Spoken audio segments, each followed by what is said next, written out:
Hello everyone. Inca empire जो south America का सबसे बड़ा एम्पायर था यहाँ पर पूरे साउथ अमेरिका में, एंड वो उन लोगों ने एक ऐसा किला बनाया जो आज 7 वंडर में से एक हो सकता था। इनफैक्ट इंका एम्पायर ने ही माचू पिचू बनाया जो इस समय 7 वंडर्स का पार्ट है, उनमें से एक है। एंड माचू पिचू इसके कंपैरिजन में बहुत छोटा है। इनफैक्ट माचू पिचू उन लोगों ने बनाया just for special purpose. And Inca empire का जो मेन फोर्ट था वो ये था ओलेंटे टेम्बो, जहां आज के इस वीडियो में मैं आपको लेके जाने वाला हूं। इस वीडियो में मैं ऊपर जाऊंगा फोर्ट में, I will show you everything कि इस फोर्ट में क्या क्या देखने की चीज़ें हैं, कितना किराया लगता है इस फोर्ट को, एंड इस फोर्ट से जुड़ी क्या इंटरेस्टिंग स्टोरीज़ हैं। बिकॉज ये सिर्फ एक फोर्ट नहीं, इसके पीछे एक लव स्टोरी भी छिपी हुई है कि कैसे एक जनरल को देश से निकाला गया, उसके राजा ने, एंड उसने इस फोर्ट में कैसे आकर के बाद में रुका, एंड उसने कैसे इस फोर्ट को हमेशा के लिए अमर बना दिया। एंड साथ ही इस फोर्ट के पीछे छिपी हुई वॉर की भी स्टोरीज हैं, वो सब मैं इस वीडियो में बताऊंगा। तो चलिए इस वीडियो की शुरुआत करते हैं। आई होप आपने मेरी पेरू सीरीज़ के पहले के वीडियोस देखे होंगे, जिसमें कि मैंने बताया कैसे मैं पेरू की कैपिटल लीमा सिटी में मैंने लैंड किया। वहाँ इमिग्रेशन करा करके मैं गया सबसे पहले दुनिया की one of the mysterious place नाजका lines, जिनके बारे में साइंटिस्ट एंड हिस्टोरियन दोनों अनक्लियर हैं कि उनको किसने बनाया। उसका मैंने एयरक्राफ्ट से टूर किया एंड बहुत डिटेल में अपनी प्रीवियस वीडियो में कवर किया। नाजका लाइंस को देखने के बाद मैं गया लीमा एयरपोर्ट एंड वहाँ से हमने फ़्लाइट ली कुस्को के लिए। कुस्को पेरू में स्टार्टिंग पॉइंट है फेमस माचू पिचू देखने के लिए। माचू पिचू जो कि दुनिया के 7 वंडर में आता है। आज के इस वीडियो में हम लोग कुस्को से पहले जाएंगे ओलेंटे टेम्बो। वहाँ पे इस वीडियो में आई विल शो यू ओलेंटे टेम्बो का फोर्ट, एंड देन उसके बाद आने वाले वीडियोज़ में I will go to Machu Picchu. इस समय हम लोग कुस्को के एयरपोर्ट पे आ गए हैं। कुस्को पेरू का सेकंड लार्जेस्ट सिटी है, एंड पीछे यू कैन सी बहुत बड़ा एयरपोर्ट नहीं है, छोटा है थोड़ा, लेकिन पहाड़ों के बीच में बना हुआ है, तो उस पॉइंट ऑफ व्यू से काफ़ी बड़ा है ये एयरपोर्ट। अब यहाँ से हम लोग टैक्सी लेंगे एंड टैक्सी लेकर के जाएंगे अपने नेक्स्ट डेस्टिनेशन ओलेंटे टेम्बो, एंड वहाँ से ट्रेन लेंगे माचू पिचू के लिए। तो let's go outside and taxi लेते हैं यहाँ से। गुड पार्ट इज़ कि यहाँ से अगर टैक्सी पहले से बुक कर ली है तो सीधे जा सकते हैं ओलेंटे टेम्पो, जो कि यहाँ से 2 घंटे की ड्राइव है, और टैक्सी यहाँ से करीब $40 का चार्ज लेगी। Now let's go to Ollantaytambo and वहाँ से दिखाते हैं कि क्या सीनरी है।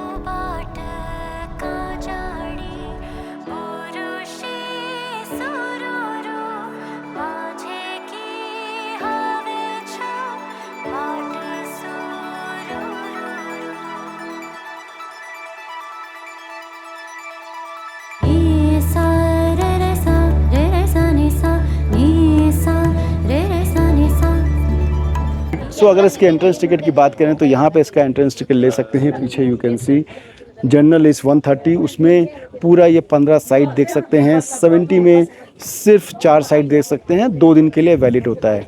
ये इंटरनेशनल टूरिस्ट के लिए है, फॉर लोकल लोगों के लिए 70 एंड 40 है। सेम 130 वाला जो 15 साइट का है वो लोकल्स के लिए 70 का है। तो अगर इसको डॉलर में बोलूँ तो कन्वर्ट होकर के ये आता है करीब $21, तो अराउंड 1700 रुपये के आसपास होगा। यानी उसका आधा कर दो तो वो यहाँ की लोकल पब्लिक के लिए होगा। अब इसके बाद यहाँ से इसका एंट्रेंस है, तो लेट्स गो इनसाइड एंड वहाँ मैं आपको दिखाता हूँ कि इसके अंदर इसका आर्किटेक्चर कैसा बना हुआ है।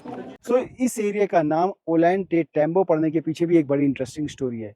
ओलेंटे एक बहुत बड़ा कमांडर था इनका टाइम में, एंड उसको उनकी जो प्रिंसेस थी उससे प्यार हो गया। एंड उसके बाद राजा को बाद में जब पता लगा तो राजा ने ओलेंटे को वहाँ से निकाल दिया। एंड देन ओलेंटे ने इसी पहाड़ी पे आकर के वो रुका, एंड उसने ये फोर्ट बनाया राजा से बचने के लिए, जब वो राजकुमारी को अपने साथ भगा के लेके आया। यस, उसने जब राजा ने उसको मना किया तो राजकुमारी और वो दोनों भाग गए वहाँ से, एंड इसी एरिया में आकर के वो लोग छिपे थे। एंड यहाँ पे उन्होंने इस पूरे एरिया को बाद में फोर्टिफाई करा। काफ़ी टाइम तक उसके बीच में ओलेंटे और वहाँ के राजा के बीच में फाइट हुई, एंड उस फाइट के बाद इंटरेस्टिंगली उस फाइट के बाद राजा ने ओलेंटे को कैप्चर कर लिया। लेकिन in a surprise turn of event राजा ने बाद में ओलेंटे को माफ़ कर दिया। जैसे कि अपने मुगल आजम में था, अनारकली को दफना दिया गया था, यहाँ पे दफनाया नहीं गया, बल्कि उन दोनों को माफ़ कर दिया गया एंड उन दोनों की शादी कर दी। तो जिसके बाद इस किले को ओलेंटे टेम्बो फोर्ट बोला गया।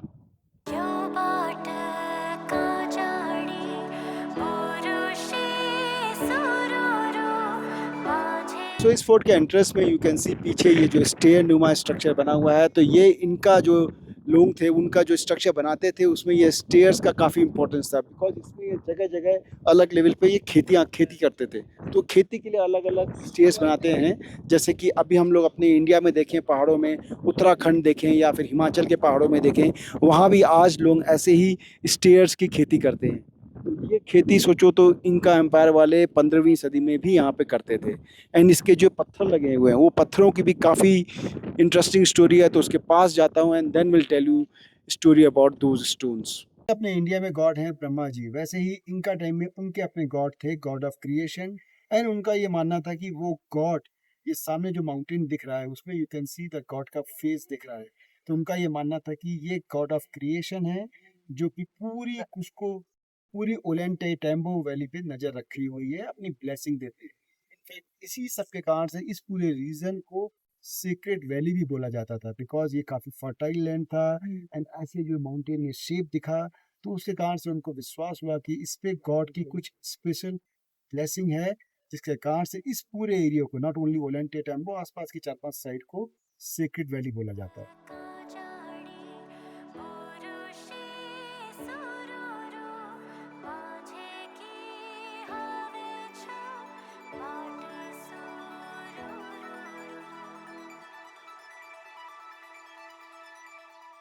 सो इनका एम्पायर के टाइम पे सन गॉड की काफ़ी इंपॉर्टेंस थी इस पूरे एरिया में। इनफैक्ट पीछे यू कैन सी जो ऊपर दिख रहा है एरिया, वहाँ पे इन लोगों ने टेम्पल ऑफ सन बनाया है, पूरा नहीं बनाया है, इनकम्प्लीट है। उसके इनकम्प्लीट होने की भी एक काफ़ी इंटरेस्टिंग स्टोरी है, वो मैं आपको आगे बताऊंगा। बट इधर आप यू कैन सी जो ये स्टोन्स दिख रही हैं, इन स्टोन्स को बिना किसी सीमेंट के आपस में एक दूसरे के ऊपर रखा गया है। इनफैक्ट पूरा जो ये आर्किटेक्चर दिख रहा है, हर जगह देखो उसमें सामने वाले माउस में साफ दिख रहा है कि जैसे सारे स्टोन्स को एक दूसरे के ऊपर कैसे रखा गया है। तो ये इनका का जो आर्किटेक्चर या उनकी जो बिल्डिंग स्टाइल थी वो इसी बेस पे थी कि वो पत्थरों को ऐसे काटते थे कि एक दूसरे के ऊपर स्टोन्स काफ़ी अच्छे तरीके से सेट हो जाते थे। एंड इसी आर्किटेक्चर को उन्होंने माचू पिचू में यूज़ करा गया है। एंड बिकॉज ये एरिया उनका पूरा फोर्ट था, तो यहाँ पे वो काफ़ी बड़ा स्ट्रक्चर बना रहे थे, बट समहाउ ये पूरा एरिया कंप्लीट नहीं कर पाए। तो अब आगे चलते हैं सन टेम्पल की तरफ, एंड वहाँ मैं आपको बताऊंगा कि सन टेम्पल एंड वाई ये पूरा एरिया कंप्लीट क्यों नहीं हुआ। So not only the building style, but ये स्टोन देख रहे हैं, ये स्टोन भी काफ़ी हैवी हैं, करीब 300 टन का वेट है एक स्टोन का, सबसे ज़्यादा जो हैवी स्टोन है। एंड इन स्टोन्स को उस टाइम पे यहाँ पे कैसे लाया गया उसकी भी एक मिस्ट्री है, बट ऐसा माना जाता है कि यहाँ पे पास में एक नदी थी, नदी से इन स्टोन्स को फ्लोट करके लाया गया। एंड उसके बाद इनको एक के ऊपर एक रख करके ये पूरी जो फोर्ट है इसको बनाया गया। अगर ये फोर्ट पूरा कंप्लीट हो जाता तो आई एम श्योर कि वाकई में आज ये 7 वंडर में से एक होता। एंड इसके बाद अगर मैं दिखाऊं तो ये वॉल में अगर देखो तो ये ऐसे स्टोन में ये ऐसे निकले हुए स्टोन दिख रहे हैं, जितने भी इधर के स्टोन्स हैं सब में छोटे छोटे ये पोर्शन जो है निकले हुए हैं। तो वो बेसिकली बिकॉज वो लोग उस टाइम पे कहीं कुछ व्हील्स नहीं थे, जस्ट इतने बड़े बड़े हैवी स्टोन्स को एक के ऊपर एक लगा रहे थे, तो उसके लिए स्टेबिलिटी के लिए वो लोग ऐसे ये बीच में स्टोन को काटने के टाइम पे ऐसे छोड़ देते थे ताकि वो स्टेबल हो जाए और वो होल्ड कर सकें। एंड देन उसके बाद इसको ऐसे ही छोड़ दिया गया है। देखो काफ़ी जगह बना हुआ है। नाउ अब आगे चलते हैं एंड विल शो यू कि आगे वो जो पीछे गेट दिख रहा है वो गेट में क्या खास है। पीछे यू कैन सी ये गेट दिख रहा होगा, एंड इस गेट का एक बड़ी इंटरेस्टिंग एस्पेक्ट है कि ये गेट का जो दीवारें हैं बिल्कुल सीधी नहीं बनी हुई हैं। यू कैन सी नीचे से जाकर के ये ऊपर ऐसे ये टिल्ट हो रहा है। तो उसका भी एक बड़ा इंटरेस्टिंग रीज़न ये है कि ऐसे यूँ टिल्ट करके इसलिए बनाते थे बिकॉज ऑफ स्टेबिलिटी। कहीं कोई मोटार यूज़ नहीं किया गया है, सीमेंट यूज़ नहीं किया गया है, जस्ट स्टोन्स को एक के ऊपर एक ऐसे बिठाया गया है। तो वैसे ही इन्होंने ऐसे स्टोन्स को टिल्ट करके बिठाते थे ताकि ये कभी गिरे ना। तो जैसे हम लोग को देखते हैं ना ताश के पत्ते वाला गेम होता है, तो वैसे ही ऐसे स्टोन्स को बिछाया गया है ऊपर, यू कैन सी। एंड यहाँ पे देखो तो कहीं कुछ नहीं है, कोई मोटार यूज़ नहीं है, जस्ट स्टोन्स एक के ऊपर एक, 1 2 3 4 स्टोन्स को जस्ट ऐसे अलाइन किया गया है। और कम से कम 700 साल हो गए हैं इसको। 700 साल से ये बिल्कुल वैसे का वैसे ही गेट है। यहाँ पे भूकंप भी आए हैं इस बीच में। तो ये इनकी जो बिल्डिंग स्टाइल की सबसे यूनिक एंड फेमस चीज़ है। सर मैं आ गया हूँ टेम्पल ऑफ सन। सो ये यहाँ की सबसे जो मेन साइट है वो इस पूरे फोर्ट की ये है टेम्पल ऑफ सन। एंड उसमें भी ये जो पीछे 6 रॉक्स दिख रहे हैं इनको बोला जाता है 6 मोनोलिथ रॉक्स। ये बेसिकली 6 अलग अलग रॉक्स हैं। एंड उनको जैसा कि मैं नीचे बता रहा था कि वो लोग कोई सीमेंट यूज़ नहीं करते थे, तो 6 अलग अलग रॉक्स को इस तरीके से आपस में फिट करा गया है कि उनके बीच में देखो बिल्कुल भी हवा जाने के लिए भी जगह नहीं है। ये पूरा जो बेसिकली इन रॉक्स को काटा गया है, उनके बीच में ये छोटी छोटी रॉक्स डाली गई हैं ताकि ये है कि 6 रॉक्स आपस में ऐसे जुड़ी रहें। तो बड़ी इंटरेस्टिंग स्टोरी है। ऐसा माना जाता है कि जो ओलैंटे टैम्बो था और उसकी जो लव स्टोरी थी और उसने जो ताकत दिखाई राजा से लड़ने की, उसी की याद में इस वॉल को बनाया गया। बट स्टोरी कुछ भी हो सकती है, उसके बारे में कोई कॉन्क्रीट नहीं है। दूसरा ये माना जाता है कि टेम्पल ऑफ सन था तो सन गॉड की पूजा करने के लिए इसको बनाया गया। एंड देन एक और थॉट प्रोसेस ये है कि यहाँ पे सन की डिफरेंट रेस पड़ती हैं, उससे वो लोग different time of the year find out करते थे। बट चाहे कोई भी स्टोरी हो, बट अगर साइंटिफिक पॉइंट ऑफ व्यू से भी देखें तो इतनी बड़ी रॉक्स करीब 50 टन से ज़्यादा है एक रॉक का वेट। उनको ऐसे अलाइन करना और वो भी इतने 700 सालों तक रॉक्स का बिना कुछ हिले हुए भी ऐसे रहना, ये इस आर्किटेक्चर की सबसे बड़ी खूबसूरती है। तो नाउ अब मैं दिखाता हूँ कि इस टेम्पल ऑफ सन में और क्या क्या है। टेम्पल ऑफ सन में ये पीछे यू कैन सी काफ़ी सारे जो स्टोन्स हैं और रॉक्स ऐसे ही रखी हुई हैं। ऐसा माना जाता है कि ये टेम्पल ऑफ सन वो बना रहे थे बट कंप्लीट नहीं कर पाए। उनमें से जो कुछ कारण मैं आपको आगे बताऊंगा। But look at the rocks, कितने ह्यूज हैं। अगर ये रॉक्स भी यहाँ पे लग जाती तो ये टेम्पल बहुत ह्यूज लगता। बट एनीवे अब आगे चलते हैं, विल टेल यू स्टोरी कि यहाँ पे वो इस टेम्पल को और इस फोर्ट को इनकम्प्लीट छोड़ के क्यों गए यहाँ से। ना हम लोग इस फोर्ट के टॉप पॉइंट पे आ गए हैं। यहाँ से नीचे की जो पूरी वैली है वो पूरी वैली दिख रही है।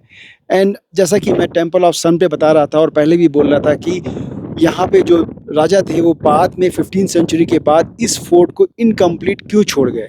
तो बेसिकली 15th सेंचुरी में जब स्पेनिश लोगों ने यहाँ पे अटैक किया तो जो नीचे जो वैली दिख रही है उस पूरी वैली में राजा ने पानी भरवा दिया।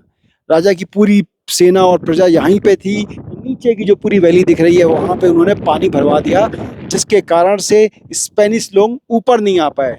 जैसा कि हमने वो पद्मावत मूवी में देखा है कि महीनों अलाउद्दीन खिलजी पद्मावत के किले के बाहर वेट करता रहा। यहाँ पे स्पेनिश लोग बहुत लंबा वेट नहीं कर पाए एंड वो इसको छोड़ करके चले गए। अब राजा को लगा कि स्पेनिश, बिकॉज बहुत पावरफुल थे स्पेनिश, तो उसको लगा कि स्पेनिश लोग बाद में वापस आएंगे। इसके कारण से यहाँ के राजा ने अपनी जो सेंटर पॉइंट था उसको चेंज किया एंड यहाँ से वो दूसरी लोकेशन में मूव किए। एंड अगर यहाँ पे नीचे देखो तो सारे जितने भी घर दिख रहे हैं उनके ऊपर का जो रूफ है वो ऑरेंज कलर में है। तो ऑरेंज कलर का यहाँ पे मानना यह है कि ऑरेंज कलर से जो है लाइट रिफ्लेक्ट होती है, उससे जो सन को भगवान मानते हैं, भगवान की जो रेज हैं वो रिफ्लेक्ट होती हैं, पूरी वैली में गिरती हैं, जिससे लोगों को भगवान की ब्लेसिंग मिलती है। बट अगर ये पूरा फोर्ट कंप्लीट हो गया होता तो आई एम श्योर कि ये वन ऑफ द 7 वंडर होता, बिकॉज इसके जो छोटे छोटे पार्ट्स हैं like temple of sun and नीचे जो हमने देखे कि कैसे बड़े बड़े इन्होंने रॉक्स को अलाइन करके वॉल्स को बनाया है। एंड इसी का छोटा वर्जन जो माचू पिचू आज एक्चुअल में 7 वंडर्स में से है।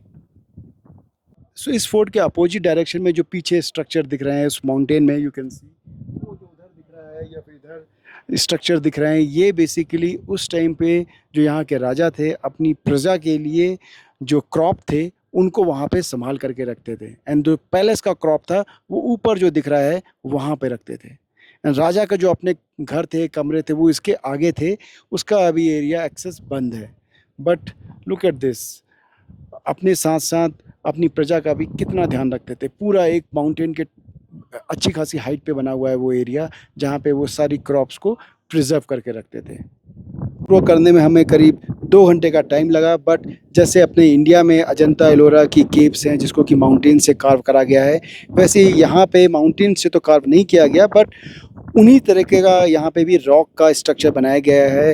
रॉक को यूज़ करके कैसे उन्होंने यहाँ पे फोर्ट बनाया, मंदिर बनाया, तो कुछ सिमिलरिटी है। बट अपना जो इंडिया वाला है वो काफ़ी पुराना है, ये करीब 700 साल पुराना है, but one of the amazing site. So now अब ओलेंटे टेम्बो फोर्ट देखने के बाद time for lunch.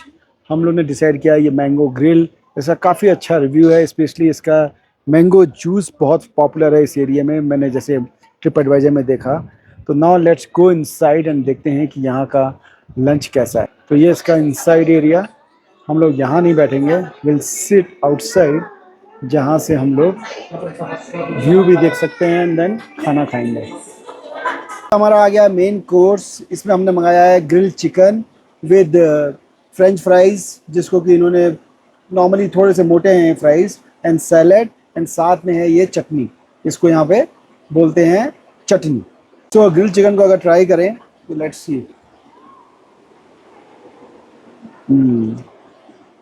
I will say थोड़ा सा टाइट है, अच्छे से आई डोंट थिंक अच्छे से कुक हुआ है, उतना जैसे सॉफ्टनेस होनी चाहिए थी उतनी सॉफ्टनेस नहीं है, तो grill chicken is not that good.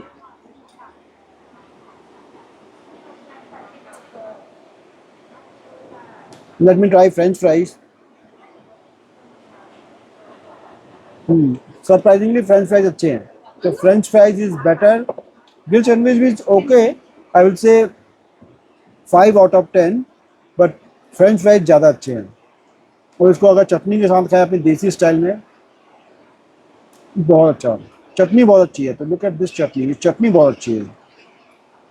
तो now will try mango shake after this, mango juice after this. Specially India के बाहर, अमेरिका में तो मैंगो की क्वालिटी बहुत बेकार आती है, एंड पेरू में the good part is, south America में है पेरू, एंड पेरू में इस समय गर्मियाँ चल रही हैं, एंड गर्मियों में मैंगो होता है, तो ये बिल्कुल फ्रेश मैंगो का फील दे रहा है। One of the best mango drink जो मैंने इंडिया से बाहर पिया है। ओके, सो इंडिया से दूर रहो तो सबसे ज़्यादा आदमी चावल और दाल को मिस करता है। तो यहाँ पे भी हमने पूछा इनसे कि दाल मिलेगी, तो दाल जैसा, दाल को बेसिकली सूप बोलते हैं, लेंटिल सूप और समथिंग, तो वो तो नहीं मिला, बट ये हमें चावल के साथ में चिकन ग्रेवी मिली है। तो लेट्स ट्राई कि ये कैसा है। चावल का जो प्रेजेंटेशन है बहुत अच्छा है ना, इजिप्ट के पिरामिड की याद दिला रहा है। Now let me try.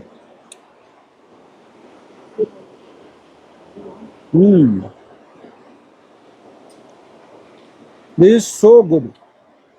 इसको देख करके मुझे याद आ गई कि हमने इस साल हम लोग हिमाचल गए थे, वहाँ पे हमने हिमाचली चिकन खाया था, जो कि ऐसे ही खट्टा हो रहा था। ये बिल्कुल उसी की याद दिला रहा है मेरे को। वैसे ही इसमें थोड़ा सा खट्टापन है और चिकन अच्छे से कुक हुआ है। तो वो हिमाचल का बेसिकली लोकल खाना है। तो देखो वहाँ हिमाचल का, इंडिया का जो लोकल खाना है, वैसे ही ये चिकन भी हो रहा है। तो आई विल से कि पेरू और हिमाचल वाले कभी नहीं मिले होंगे, लेकिन हिमाचल का खाना पेरू में भी है। And I will highly recommend कि अगर कभी पेरू ट्रैवल करो तो ये chicken gravy with rice one of the must try होना चाहिए। सो इसी के साथ हमारे यहाँ का खाना ख़त्म हो गया है। एंड अगर मैं बिल की बात करूँ तो टोटल बिल सारे खाने का आया करीब $40, तो इंडियन करेंसी में अराउंड 3200 रुपीज़। तो उस स्टैंडर्ड से आई विल से कि बहुत एक्सपेंसिव नहीं था। खाना अच्छा, रेस्टोरेंट अच्छा है, भी बगल में एक पूरी क्रीक, नहर जैसी बह रही है, साथ में आउटसाइड सीटिंग है, तो इट्स अ गुड रेस्टोरेंट।